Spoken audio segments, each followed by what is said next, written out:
And like from what you heard of it, because I know, for example, I'm from France, and a lot of people will be like, if it's not an original song, a lot of people would not like the Korean song to be translated in Japanese. So I wonder, the people it's usually for, right? It's made for Japanese fans at the beginning. What do they think of it? Do they prefer the original ones, or do they enjoy actually listening to it in Japanese? I think that if you're talking about Japanese fans of K-pop, the answer is no, they prefer the original Korean version compared to the translated version. In fact, when I ask what they think about it, they say that they don't like it most of the time. Because it is identical, 99% to the original Korean song. The music is identical, the rhythm is identical, the beat, the melody, the English lyrics are exactly in the same spot as the Korean one, and as the Korean original song. The only difference is that everything else that was in the Korean language is being not translated, because there cannot be a direct translation, but it's being adapted to have as close enough of a meaning to the original song in the Japanese language. So the best way I can tell you is that, for example, comes to my mind BTS song Pita no Mo, which is Blood, Sweat and Tears. It translates into Blood, Sweat and Tears Chi Narida Aze in Japanese. So the title is the same, the meaning of the word is the same, but how those three words fit the melody and the rhythm in Korean is not identical to what the three Japanese words do for that song. So the Japanese version is awkward. That's what also the term Zokashi means in Japanese, an awkward version in the Japanese language of a perfect song, because it was created for the Korean language, which is the original version. But if we're talking about people who do not listen to K-pop on an everyday basis, who are not fan of K-pop, then the discussion verts into, oh, that is either J-pop, because they don't know what K-pop is. Like sometimes I talk with Japanese people and they were like, oh, Twice is Japanese. And I was like, no, Twice is Korean. And they were like, no, it's Japanese. Like, I'm really sorry, but Twice is from J9, and unless I'm suddenly stupid, J9 is a Korean company. Yes, it is promoted in Japan, and yes, Twice as Japanese member, as Taiwanese member, as Korean member, and they usually the Japanese members speak in during Japanese promotion, because they're the one that can use the language to the level of the native without making it into an awkward Japanese conversation. However, those are not Japanese fans. Those are not Japanese fans of K-pop. Those are occasional onlookers, occasional listeners. So their understanding of K-pop is limited to what is advertised on a daily basis on Japanese television or Japanese radio. Even though Japanese radio sometimes has Korean songs, they are rare. What they usually promote is the Japanese version of Korean songs or the Japanese original song. And again, Japanese original song are what the Japanese fans of K-pop prefer, because they are created for the Japanese language. That's where the conflict stands, because Korean songs that are translated to Japanese are not created for the Japanese language. So you have to fit a language that does not grammatically is structured similarly, but the way words are formed, they do not fit the rhythm, because they are not Korean words, they're Japanese words, so they're longer or they're more, the way, it's like translating Japanese into English or English into Japanese and then into Korean.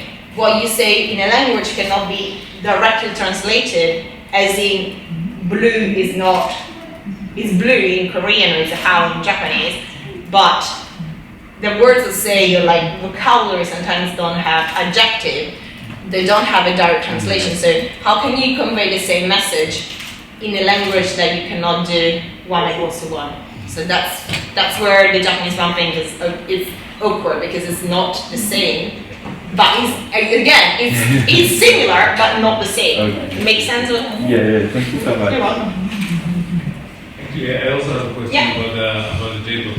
I did some work actually, it was in the 2000s, but actually the other way around, I would say in the 90s, in the 2000s, the adaptation was actually of Japanese format series. So for example, if you talk about K-pop, it has deep J-pop roots. Yeah. If you talk about even Korean dramas, many of the first Korean dramas were actually Adaptation. remaking of Japanese. Yeah. So now I was very happy to hear your presentation because it's not a singular way direction, it actually is going both ways. Yeah. So, but the question is, when I found out that my findings were that actually the adaptation is not only with the songs, for example, and it's not only with the fandom, but actually it's also on the industry level, meaning the adaptation of formats, of production formats from Japan to Korea, of course changing it a little bit. My question is it also going the other way around? Yes. Actually, in Japan, the Japanese music itself, it is already being incorporated as part of the production. If you can give some examples. Yeah, so that was an entirely different chapter in my thesis, which was another empirical chapter. So there's lots to say, and there's lots of part. What I can say really quickly is that, you should? Okay, because I have really loud voice.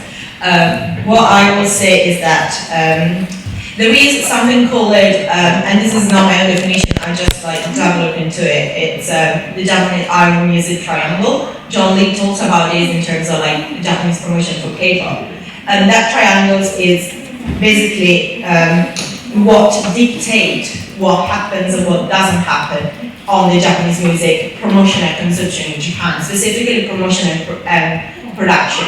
So in terms of production, if you look at simply by acquiring a Japanese K-pop CD or DVD in Japan, half of the name that you will find on that product are Japanese. So there is more or less a 50-50 in the production system. So there is the Korean company working in a business relationship 50-50. It depends on the company and business deals that they decided upon with the Japanese company. The Japanese company, however, is who dictates how to promote it, where to promote it, and what kind of promotion to conduct it, and how to conduct that. In that sense, you have a promotional materials that compared to Korea, which is mostly digital and televised, it's physical. So 90% of promotion in Japan are physical. They are physical nature. So there you go in stores, you have flyers. If you go to Shibuya, there's posters and flyers and billboards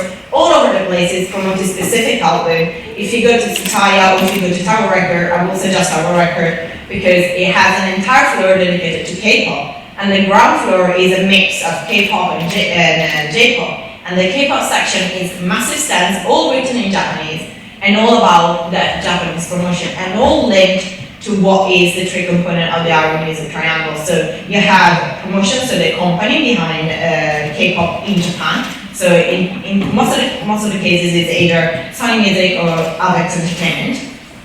Then there is a sort of promoter, and that is endorsement.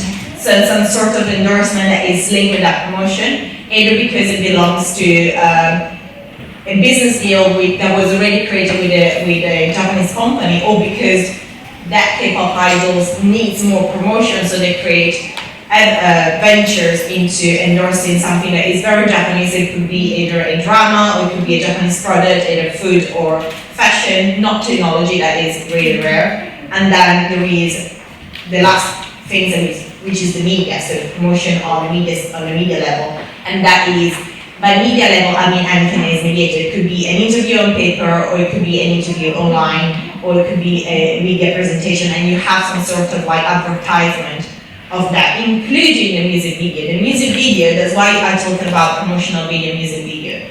Korean companies and Korean music consumption and Western music consumption talks about music video. We consume music through either the audio file or the video file. Well, instead in Japan, it's talk about promotional video. So what we define as a music video is instead a promotional video. So it's an element of the promotion. It's not a system of consumption, but it's a system of promoting. So that promotional video is created not to consume the music, but to promote it, to expand and interest the public into consuming that specific album. And in fact, if you go to Tower Record Tsutaya, you will see television screens within the stand that showcase the latest music video, which is a promotional video of that album, and then the most recent one before that, or sometimes the second, third recent one. Like if it is BTS, usually it's three or four different videos on repeat.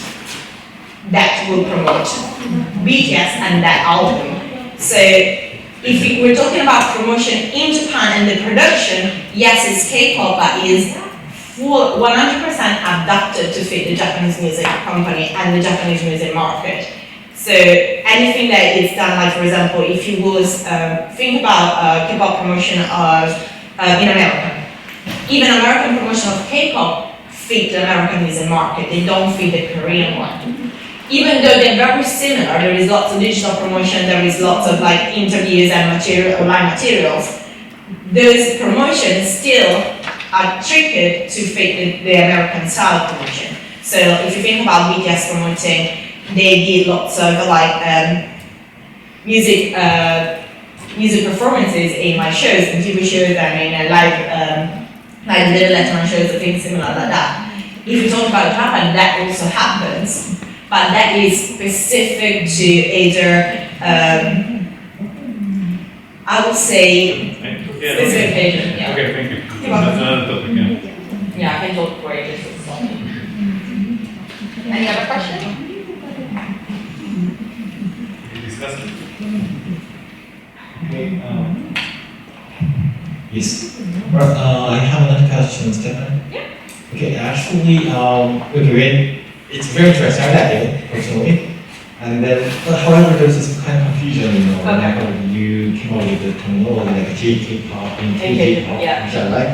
However, you know, there's another way. For example, like in K-pop, actually, we believe that this is K-pop, this is not. There are some songs actually they are originally from Japan. Like Park Kyoshin, you know, he sung about Mito. Actually, that is a Japanese, and then he changed that. So when I heard the terminology, actually I got confused. Okay, this is what, you know. So maybe you know you need to present more, you know. Yeah. Otherwise, for some people, it's very confusing at the beginning. Yeah. So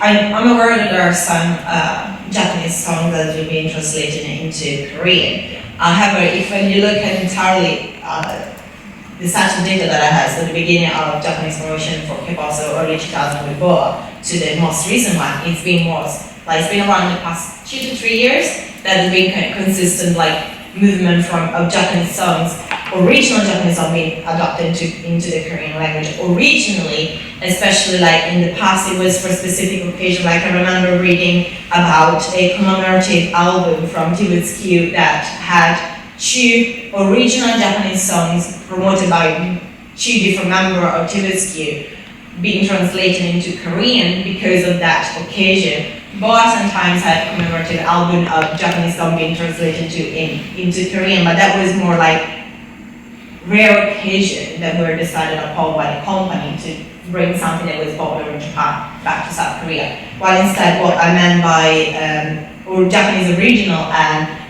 Japanese version. So the terminology sometimes it confuses me too, so I apologize for that. So a Japanese version of a K-pop song is basically what I said, is a Japanese adaptation of a Korean song that is already known by the Japanese public, and it's because it was already promoted in for Korean promotion.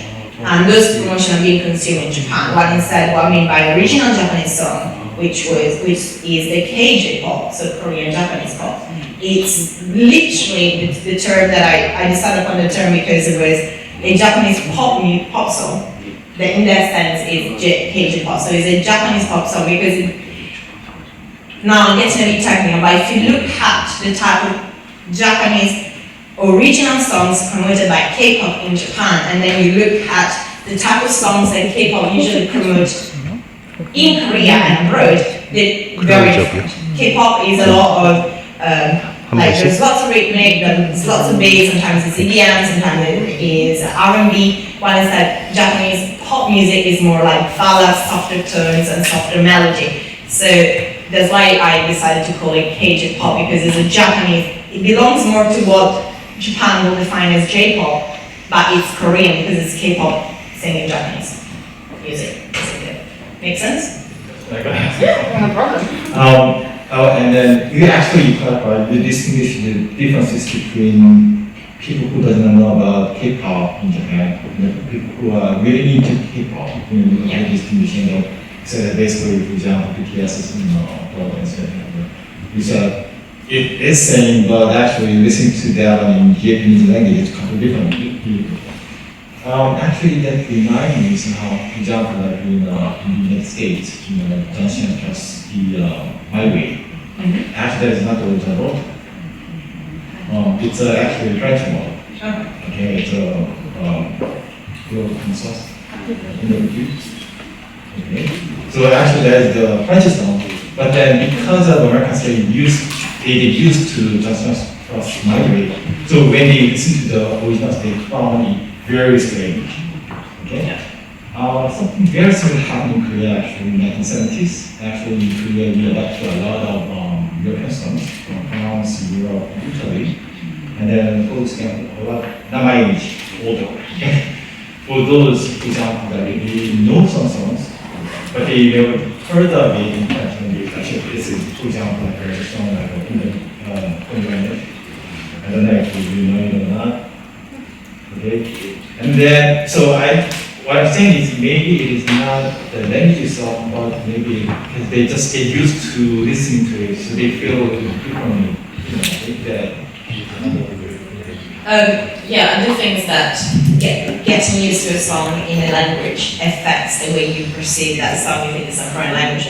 And as somebody who listens to K-pop, that's how I noticed that I was listening to a Japanese version of a K-pop song. I do tend to have the same echo, like, this doesn't feel natural because I'm so used to the Korean version that when I listen to the Japanese one, I actually feel like, oh no, this doesn't fit. I have, for example, I've known a song, a very old song from GD, TOP, and PARC, and I know that song in their Japanese version, and I thought it was a Japanese song originally when it said it's a Korean song. And when I listened to the Korean song, I'm like, this doesn't fit. This doesn't belong to, it doesn't belong. However, that's because I got so used to the Japanese version because I was introduced to that song in Japanese that I don't recognize the original version, which is in Korean language, to be the original one.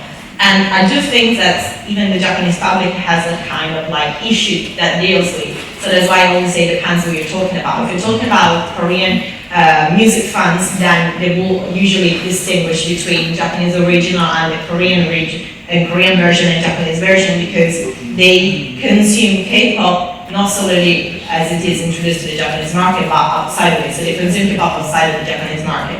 And they consume it in any form of way that they possibly can through any means. So they are more familiar with the original version, the Korean language version, and the Japanese version. They do consume the Japanese one because they cannot escape it. And if they want to support the artist, they do need to consume the Japanese version. However, if you talk to everyday people or lookers or occasional listener, then they will recognize more of things that they recognize more the Japanese version as the regional one and the Korean one as, oh, this is strange. Obviously, the more they listen to it and the more perhaps they get into it, then they get toward like becoming fans and then they switch around of like they start to think about the Japanese version as like the strange one. But I think it depends on who you're talking to.